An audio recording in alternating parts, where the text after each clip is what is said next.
વડોદરા શહેરમાં 18/1/2025ના રોજ હરણી બોર્ડ દુર્ઘટનામાં 12 બાળકો અને 2 શિક્ષિકાઓના મૃત્યુ થયા હતા।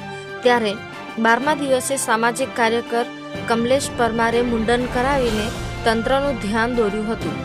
ત્યારે અતુલ ગામેચી સામાજિક કાર્યકરે કપડા વગર નીચે જમીન પર આરોટીને તંત્રને જગાડવાનો પ્રયાસ કર્યો હતો।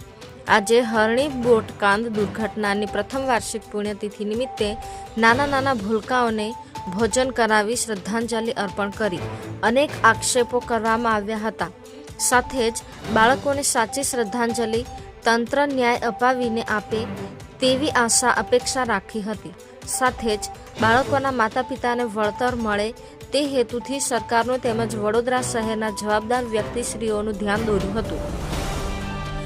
ન્યાયપાલિકા વહેલામાં વહેલી તકે ન્યાય અપાવે તે માટે નાના ભૂલકાઓને ભોજન કરાવીને ઊંઘતા તંત્રને જગાડવાનો પ્રયત્ન કર્યો હતો।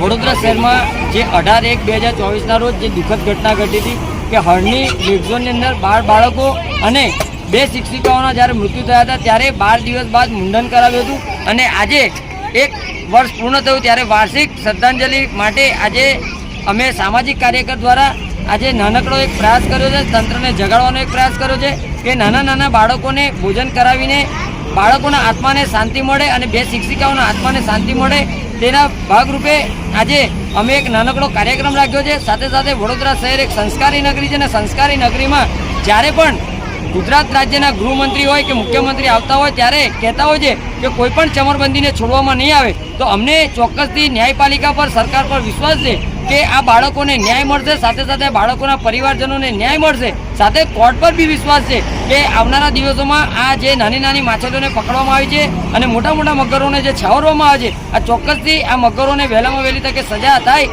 એવી કુદરત પાસે પણ, ન્યાયપાલિકા પાસે પણ અને તંત્ર પાસે પણ એક અપેક્ષા રાખીએ છીએ। તે હેતુથી આજે અમે એક નાનકડો કાર્યક્રમ કરી અને તંત્રને જગાડવાનો એક પ્રયાસ કર્યો છે।